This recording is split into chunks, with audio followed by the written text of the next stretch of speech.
Вы смотрите «Актуальное интервью», в студии Надежда Саханская. Здравствуйте. Якутский республиканский психоневрологический диспансер оказывает специализированную психиатрическую, психотерапевтическую и психологическую помощь участникам СВО и членам их семей в приоритетном внеочередном порядке. Как сегодня организована система оказания подобной медицинской помощи участникам СВО у нас в республике, мы и поговорим. Гости в студии Елена Мордосова, заместитель главного врача Якутского республиканского психоневрологического диспансера, главный внештатный психотерапевт Минздрава республики. Елена Владимировна, здравствуйте. Доброе утро. Расскажите, как же сегодня организована система оказания психологической и психиатрической помощи участникам СВО? Медико-психологическая и психотерапевтическая помощь для участников специальной военной операции и членов их семей регулируется постановлением правительства республики и Министерством здравоохранения. В ней принимают участие врачи, психотерапевты, психиатры, медицинские психологи и социальные работники. В медицинских организациях при прохождении диспансеризации и медицинских осмотров проводится анкетирование и скрининговое исследование на определение расстройств, которые вызывают стресс. При необходимости участников СВО маршрутизируют в специализированные учреждения. В амбулаторных условиях помощь представляется в кабинетах врача-психиатра, психотерапевта, в кабинетах медико-психологической помощи и медико-психологического консультирования. В стационарных условиях помощь оказывается в общепсихиатрических отделениях центральных районных больниц и Якутского республиканского психоневрологического диспансера или в дневном стационаре. Там проводится психотерапия и психофармакотерапия. Также в 2023 году по указу главы республики открыт психотерапевтический центр, который находится по адресу Якутск, Федора Попова, 16/4. Там работают 2 детских психотерапевта, 2 взрослых психотерапевта, 13 психологов. Проводится консультативная помощь, психологическая реабилитация, групповая и индивидуальная психотерапия. Также специалисты центра участвуют в полипрофильных бригадах, которые оказывают психологическую помощь населению отдаленных районов республики. В структуру психотерапевтического центра входит детское, взрослое отделение, дневной стационар и телефон доверия. По телефону доверия оказывается консультативная помощь для лиц, попавших в кризисную ситуацию. Она проводится анонимно, бесплатно и круглосуточно. Также наши психологи принимают участие в работе телеграм-чата «Разговор с психологом». А вот участники СВО, которые возвращаются на родину, с какими проблемами, да? С чем они чаще всего обращаются к вам за медицинской помощью? У части участников СВО, которые вернулись домой, они сталкиваются с широким спектром психологических проблем, центральное место среди которых занимают симптомы посттравматического стрессового расстройства. Самые частые жалобы, которые возникают при этом расстройстве, это жалобы на нарушение сна, тревогу, страх, беспокойство, сниженный фон настроения, раздражительность, навязчивые воспоминания о психотравмирующей ситуации.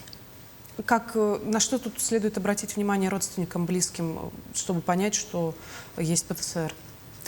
Жалобы часто обнаруживаются в поведении. Родственники видят, что их родной человек не спит, нервничает, повышается уровень раздражительности, снижается настроение. В таких случаях эти симптомы говорят о развитии посттравматического стрессового расстройства. Но ведь у вас диспансер, он оказывает не только психологическую, психиатрическую, еще же и психотерапевтическую помощь. В чем разница? Психолог – это не врач, он не имеет медицинского образования. Он не ставит диагнозы, не назначает лечение. Он разговаривает, слушает, помогает найти способы справиться с тревогой, страхом, гневом. Психотерапевт – это врач, психиатр, который прошел специализированную переподготовку. Он уже может ставить диагнозы, назначать лечение и занимается лечением приходящих расстройств. Психиатр – это врач, который занимается лечением тяжелых хронических психических расстройств, сопровождающихся бредом, галлюцинациями.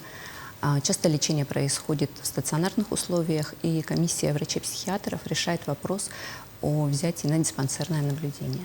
А в каких случаях достаточно консультации психолога, а иногда и вот похода к психотерапевту. Если беспокоит тревога, беспокойство, невыраженное нарушение сна, это повод обратиться к психологу. Если данные симптомы длятся более 2 недель, то следует уже обратиться к психотерапевту. Возможно, легкая медикаментозная коррекция. Куда вообще следует обращаться за помощью? Каков алгоритм действий? Вообще якорным подразделением для оказания медико-психологической и психотерапевтической помощи обозначен психотерапевтический центр. Туда участники специальной военной операции и члены их семей могут обратиться самостоятельно, и также их могут туда маршрутизировать психологи из кабинетов медико-психологического консультирования или из Фонда защитника Отечества. С собой нужно иметь паспорт и любой документ, подтверждающий участие в специальной военной операции. Помощь предлагается в первоочередном порядке в день обращения. А вот если родственники или близкие люди поняли, что нужно обращаться за помощью, настала экстренная ситуация, может быть, куда-то надо позвонить или по какому-то адресу приехать? Если ситуация не терпит отлагательств и развилось острое состояние, которое требует немедленных действий, то лучше всего позвонить на станцию скорой медицинской помощи. Если состояние достаточно стабильное, то можно обратиться по номеру телефона анонимной горячей линии, по телефону доверия.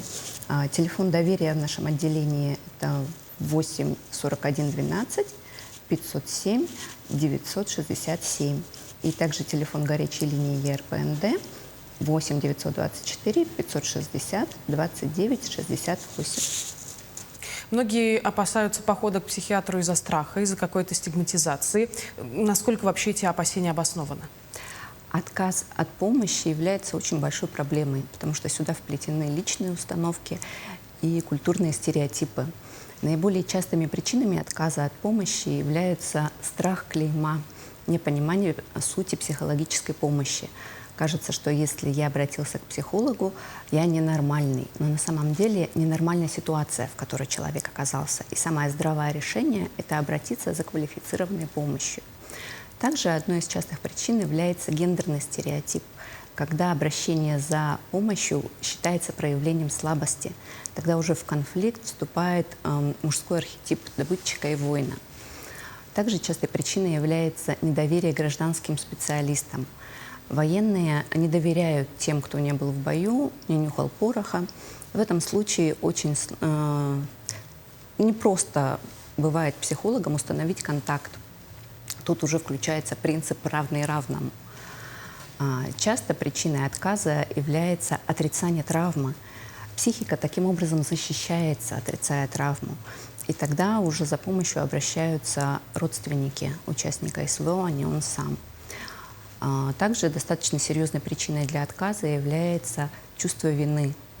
Тяжелейшая моральная нагрузка и вина за гибель товарищей является причиной, по которой человек считает себя недостойным получения помощи, что он ее не заслужил. Но, наверное, самым таким глобальным страхом является пресловутый страх вот этого учета.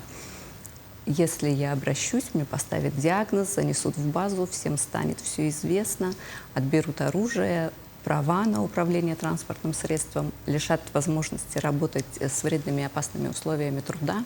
Но тут надо понимать, что понятия учета вообще нет. Есть понятие диспансерного наблюдения, и оно подразумевается для пациентов с тяжелыми хроническими психическими нарушениями, с частыми обострениями. А посттравматическое расстройство и нарушение адаптации являются приходящими состояниями и полностью подлежат излечению. Что вообще вы бы посоветовали участникам СВО и их близким, которые замечают изменения в поведении, в эмоциональном состоянии, но все же пока сомневаются, обращаться за помощью или нет? Если показания для обращения есть, но также есть и сомнения, я бы посоветовала для начала обратиться за анонимной психологической помощью, воспользоваться номером телефона доверия, обратиться в телеграм-чат, позвонить на горячую линию. И имея уже такой опыт анонимной помощи, становится намного спокойнее обратиться очно к психологу. А вообще, конечно, обязательно нужно решать психологические проблемы, потому что нерешенные психологические проблемы, они усугубляют ситуацию, обостряют симптомы, могут даже привести к зависимости или нарушению социального функционирования. Почему важно не откладывать поход к специалисту? Все нужно делать вовремя, потому что со временем симптомы усугубляются, состояние становится более острым и требует уже более серьезных врачебных вмешательств. Ну что ж, спасибо, Елена Владимировна, что пришли к нам сегодня, разъяснили такую важную, деликатную тему. По возможности приходите к нам еще. Спасибо. Напомню, вы смотрели актуальное интервью. До встречи в эфире.